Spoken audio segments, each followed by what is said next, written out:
What's up, everyone? This is another episode of From Touchdowns to Title. I'm here with Media, the mortgage man. We're here today to talk a little bit about his social media, his growth, and how he got to where he's at today. Thank you for having Thank you for down, being here, man. brother. I appreciate you. So tell us a little bit about your origin, how you got in the business, how you got started. What was that process? So getting in the business, I always had a passion to get into the business. Father was a broker back in the day. Uncle was a broker. Okay. They never let me get into the business. So I had a little bit of a chip on my shoulder. Yeah. You know, I kind of wanted to get into it. I went to school, studied finance, got my MBA in finance, believe it or not. I liked it. I was a geek about this stuff. So went my own way, did my own thing for a couple of years. Things happened with business, kind of hit rock bottom. Didn't know what to do after that. So I said, you know what? I'm going to go get my license. I'm going to study, do it all on my own, and I'm going to get into lending on my own terms. Nice. So I did. This has been, my third year now? Yeah. Third year. This is only my third year, yeah. So I was at a direct lender for 2 years, 2.5 years, yeah. And I've been with the mortgage guy for 6 months now, 7 months. Got it. Yeah. So obviously this was a path that they didn't want you to take. Right. What drew you so much to the business? Was it the relationship side of with your clients, or was it building a business? What was it? Well, first off is the whole finance number side of things. Okay. I like So you're a that numbers side of guy. it. I'm a numbers guy, but it's also, this I'm isn't, not. well, here's the thing. Numbers guy is an accountant. This has the number side and the personal relationship side, and kind of just basically going and getting business, just like a whole business runs. You know, Right. you are top down the business. Yeah. I mean, you're doing the marketing, you're doing the sales, you're doing the back end. So it's a Everything business. stops with you. It stops right here. Yeah. So obviously you did not. I mean, you showed up today. You got a nice car, Rolex, nice Stop. suit. Oh, come on now. It didn't start. It didn't start like that. What was the beginning stages? What were your kind of I got to get my hands dirty sort of moments? Great questions. I think, it's the same as it is now as it was then. I mean, in the beginning, you're like, who's going to give me business? Yeah. How am I I'm just trying to get one deal. Right, one deal. How am I going to get business? Yeah. Do I even know what the hell I'm doing? Yeah, You know yeah. what I mean? Yeah. I think you get into your head more than it is on the other end, but Yeah. at the same time, you have to trust in your ability, trust you know what you're doing, you have to go after the business. So it's tough in the beginning. I mean, the mental part of, we're in a sales-based job. Right? Yeah, absolutely. If you don't kill, you don't eat, my friend. You know what I mean? You got to wake up every day like a lion. You got to get out there, Yeah. And in a sense, it's tough. You got to kind of motivate yourself every day, but at the same time, if you really want it bad enough, you're gonna go get it. Yeah. So I think in the beginning it was tough in that. I mean, you don't get your first deal your first month. I got lucky. My first month I did get a deal, even though they were saying no, but that didn't get to my head because I was so scared. Where's the next deal gonna come from? So, You had one in the pipeline. You were like, I got to get one else. yep, in. that's it. Early on, I mean, how did you cultivate business? Did you, were you knocking open houses down? Were you knocking offices? How did that process? Everything. So knocking offices was one thing. A lot of yelling, get out of here. We have our own in-house. I'm trying to tell people that We have this. be nice to your affiliates. Yeah. Yeah. No, definitely. I mean, going into offices, obviously, agents have lenders that they work with, vice versa. Yeah. But it Everyone didn't has a deter me. relationship. They would tell me a few times, don't come back into this office. I'd give it a week, go back into the office. You're like, cool, I'll see you on Tuesday. Yeah. I was like, Appreciate all it. right, you guys got a back door over here? Let me just come in through the back right now. Front desk lady. Everyone make friends with the front desk girl. That's it. So, yeah, a lot of that, I would do open houses every weekend. I mean, I'm still kind of gearing towards doing that a little bit, but on a different scale we'll talk about later now because I can't be at every open house. Yeah.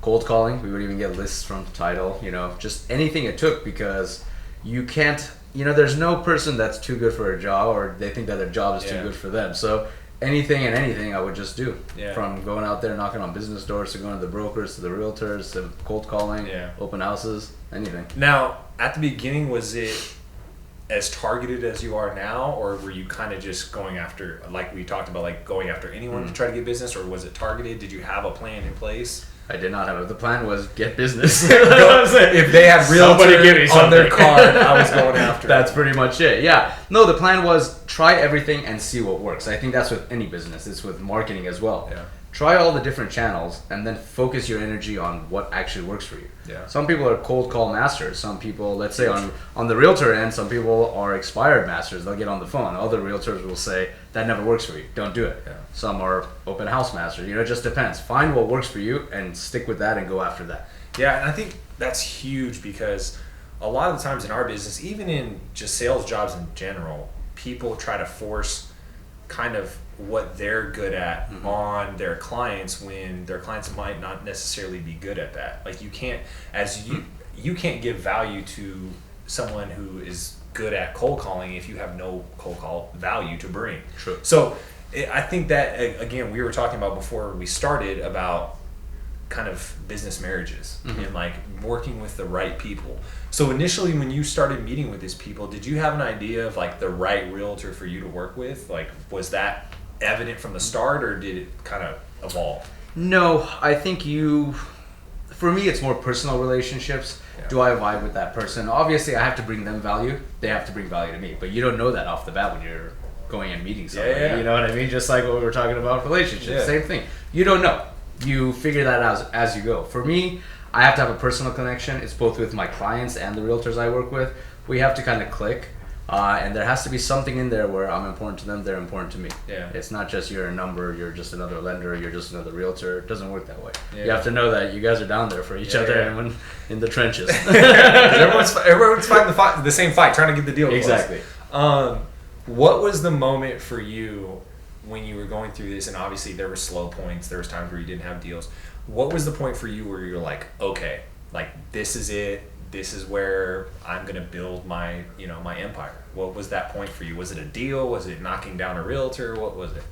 A couple different things, I would say. The problem is I think most humans are like this, our nature. When things are kind of going down, you start panicking, then you have to go and kill. And you're hungry, you got to go kill to eat, that type of thing. Yeah. For me, it was the fact that I knew I could do more.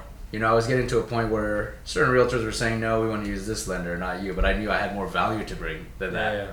But I couldn't get that audience. I couldn't get in front of them. So for me, it was just, I just started ramping things up, honestly. And that's where the marketing side of things came. And I said, maybe it's my fault that they don't know about me. Yeah. It is my fault. I'm not showing them. I mean, how do you know about somebody? How do you know about a company? Turn the TV on, you see Coca-Cola, you see Nike. Yeah. For me, unless they saw me at an open house, or unless one of my few realtors that I work with are going to tell somebody out there that they don't know about me. I don't have any recognition. Why should they go with me? Yeah, that's so true. And I think that kind of leads me into, my next topic was, how did you then find out that you needed to build a brand? Okay. That is actually how we connected up. I choose who I go after, my targets, very, very, I take it very seriously, and he knows that. We've talked about it before. And the reason why I went after him is because he was building a brand different from any other, lenders in his area. He was kind of trying to build his own brand. So how did that mindset shift happen for you? So I remember in the building that I was in, our direct lender, we had a whole realty company over there. And I remember this realtor, I'm not going to say any names or anything, had started doing personal branding, and he would come week after week saying somebody found me online because he had his own logo within the company, and he's saying people are reaching out to me because of this branding. And I was like, why can't I do that? Now traditionally lenders don't really brand themselves, but I'm like, well, if realtors could have their own team, like the team name, whatever it is within a Keller Williams or a Remax or whatever, why can't a lender do it? Yeah. And a lot, even the company was going to be like, what do you think you're doing? Are you trying to do your own company type of thing? But I said, why not? Just make a logo. So I called the guy, made a logo, made a website. I was like, if you don't have a website today, it's kind of like not having an address that you live at. Yeah. That's your address, your web address, but that's really your place. That's where people go to That's your face, yeah. I mean, don't get me wrong, if you go on the internet and you put in a company and they don't have a website, what do you think? Yeah, they're not legit. Yeah, just like if you go on Yelp and you see the restaurant close to me that's Mexican restaurant with 5,000 reviews and there's another one with 500, which one are you going to go to? Yeah, exactly. So it's the same thing. So I said, you know what, let me try it. And let me start getting my brand out there. And it was awkward for me. I don't like putting myself out there. You always wonder, what are people going to think? What are people going to think? But what do I have to lose? I'm at a standstill right now in business and I don't know how to get more. Yeah. So I did it and it started working for me. Yeah. So I know for you, your mastermind groups, your mentors mean a lot to your business. How did you connect up with them? Did you chase them down? Did you pound their door down? What was that? I did. It's funny too because I was always very, I would say, stubborn with coaching, mentorship, this, that. I'm like, who's this guy? Why is he telling me what to do when he hasn't even done it? You know what I mean? Yeah. And I realized that's something I'm limiting myself by being that way. So I said, you know what? Open yourself to people that have done it and maybe people that they know the path at least. I mean, Tony Robbins hasn't done any mortgages, but he's obviously trained a lot of real estate professionals, and there's a mindset that you have to have. So I went after people that could teach me that mindset. Yeah. Obviously, that's where I chased down my mentors, the company I work at now, the mortgage guy. Yeah. And they told me, they're like, hey, this is not going to be fun. You're going to have to sit, you're going to have to listen, you have to dig deep. and you're really gonna, if you want it, you're gonna take it in, and you're gonna actually implement. So chase these guys down in LA for a few months. Finally gave me the job, and I don't regret it. Yeah, I don't regret it. I mean, they have a huge brand, and they're obviously really leveraging social media. Absolutely. I think a lot of people get hung up with trying to find a mentor because they can't direct message Gary Vee or Tony Robbins or Ty Lopez or any of these people. But what I try to stress to people is literally the internet is free. Like, correct. You can, right now, like, some of my best mentors are Gary Vee, Ty Lopez. Like, I listen to these guys on a daily basis. And it's free content. Like, if you want someone to be your mentor, seek out their stuff. A lot of these guys leverage their content online, and you can go and literally digest it and use it and implement it in your life. So I think people, because they don't automatically get through to Gary Vee or whoever they go after, they're just like, you know what, I'm not going to have a mentor. Like, sorry. Like, I think you have to be persistent with whatever kind of goal you set, for yourself, and like find the people that are doing it and like get their content. And they're around you. It doesn't have to be a Gary Vee or these guys off the bat. Listen to those guys, but find somebody around you that understands what you've been through, has kind of been there, and is doing what you want to emulate. Yeah. And go after them. Yeah, knock that door down, just like you knock down realtors' doors and lenders' doors. Same thing. Like, you get business. My best mentor is my dad. There you go. My dad does what I do, right? Just on a very high scale. It's successful. So I'm just like, I know it's harder for people to do that because not a lot of people have the situations that we have where people have been before us in the industry. But I pick his brain daily. I'm just like, hey, this person said this. Like, what should I do? Or I'm trying to get to this realtor. What's another way to do it? Sure. So. Again, it's really about just kind of going after it and having the mindset that, like, I need someone else to bounce ideas off of. You're not going to have every answer. You don't have all the answers. Nobody does. So how are you now leveraging the mortgage guy, that whole brand, and I know you're kind of building yourself off of that. Yeah, I mean, I'm definitely part of the mortgage guy, but I want my individuality. Obviously, just like realtors have their own team within a Keller Williams, same thing that we're talking about. Leveraging the brand, that brand has a pretty big following. I mean, obviously, they don't just accept anybody either. I was chasing them around for months before they let me in. And one of my questions was, can I still use my personal brand? Because if they said no, honestly, it would have been a no-no for me. Because you can't even get into their buildings most of the time. No, I know. You'll get kicked out. You'll get escorted out. Yeah, so leveraging the brand is... A brand has to be based on value. You can't just have a logo and say, here, this is what we are. I mean, a following comes from what? A following comes from people finding value in the brand, some kind of following because of the fact that this is providing them with something, which could be value, could be whatever you want to call it. But leveraging it is where I'm going now with the company. My brand already has its following because of social media, what I've been doing recently with obviously all the posts I do with sales, fundings, things like that. A lot of people tell me not to do that. Well, that's the thing is, like, what I want to stress to people is what's different that he's doing is when he I try to tell our clients, do not post just listed, just sold, because no one cares. Right. No one cares that you got a check to sell a home because they didn't do it. So they don't care. Like, they're going to scroll right past that. And right now with the Facebook and Instagram algorithms, you're going to get knocked to the bottom if you have no engagement. And you won't get engagement on a just listed, just sold. No. First of all, it doesn't have a call to action, so they're not going to say anything. So what's different that you're doing is you are posting that you just funded, but it's not only including the realtor, which you get into their sphere, but it's a story. It's like, we closed on this home on, it was the last day or whatever. There's something behind it that someone can grab onto. Personal. That's why I try to tell realtors, I'm like, dude, if you sell a house to someone and they got a kid or they got a dog or they got something, like, make it personal. Have that kid opening the door for the first time. Like, get a story behind it, because if you just post just listed or just sold, no one cares. No one's going to interact with that. They're going to be like, all right, cool. Like, good for you. Yeah. What is this to me? Yeah. What is this providing me?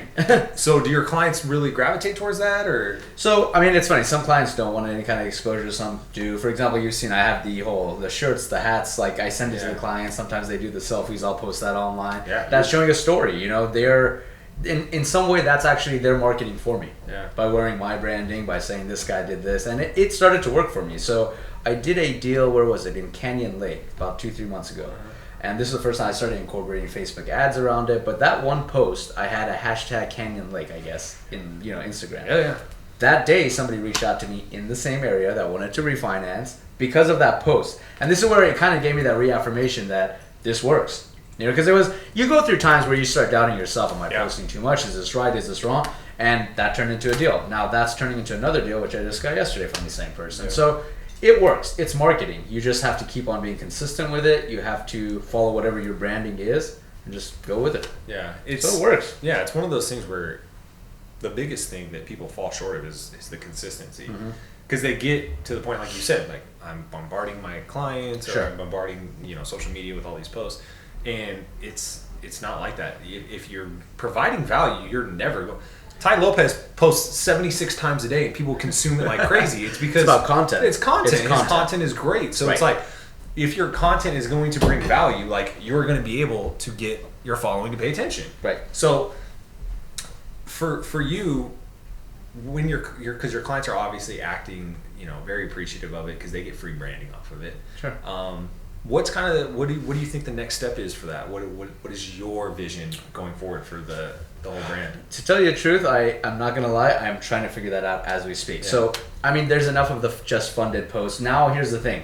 I did 6 or 7 in January. I only posted 2 of the fundings because those had a personal story with them. There was something special about it, or else everybody's like, all right, we don't want to see this every week. Yeah. So now what I'm trying to do is kind of fine tune and focus my branding and my content. And the content part is, Gary Vee says your content is your currency. Yeah. And it's 100%. The damn truth, man. That's the thing. Yeah. So you better make sure that content is special, where people want to see your content, people find value in your content. Yeah. So for me now, I have to release things that I guess people will find important, not just I will find important. Yeah. You're not just trying to put shit out there, you know what I mean? There's no point in that. That's for you. Yeah, but I totally get it. Right now it's, like I said, we're doing the mastermind thing, which I'm getting ready for that. It's branding what my vision and my mission is about, which it's honestly value. The number one marketing is what? Actually caring, actually giving a shit, actually investing in your customers. Yeah, and so doing that is where I'm focusing towards right now. And so in 2-3 years, what's the 10,000 foot vision of your business? 10,000 foot vision. Do you have a team? Do you have an office? What is it? Just you still? Like, what is it? No. We've actually been talking about that already. Gearing up, have my own office. Obviously, under the mortgage guy, I'm looking to do it in the city. Trying to do a little downtown thing.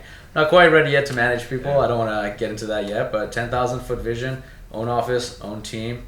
Have a whole digital marketing. Yeah, because you're downtown official now. Official downtown. Guys, if you see him downtown, he likes to get a little drink and he'll have a good time. He's a great time. Definitely. No, I want to have set up like a company. I want to have my own digital marketing basically agency within the company and let them handle all this, because already I'm getting to the point where I'm overwhelmed with my digital marketing. Yeah. Doing that, managing a business, all of it together, it's a little bit much. So I want to build it as a company. So content creation in there, everything. So content is where I'm aiming towards, but I want my own office. I want my own team. I'm going to have it. That's where I'm going. There you go. Yeah. Well, let everyone know where they can find you. All of your content. Where's it at? At Moussay on Instagram, Facebook, Media Moussay, 626-625-9650, Media the Mortgage Man. There we go. I appreciate everyone for tuning in today. Thank you so much.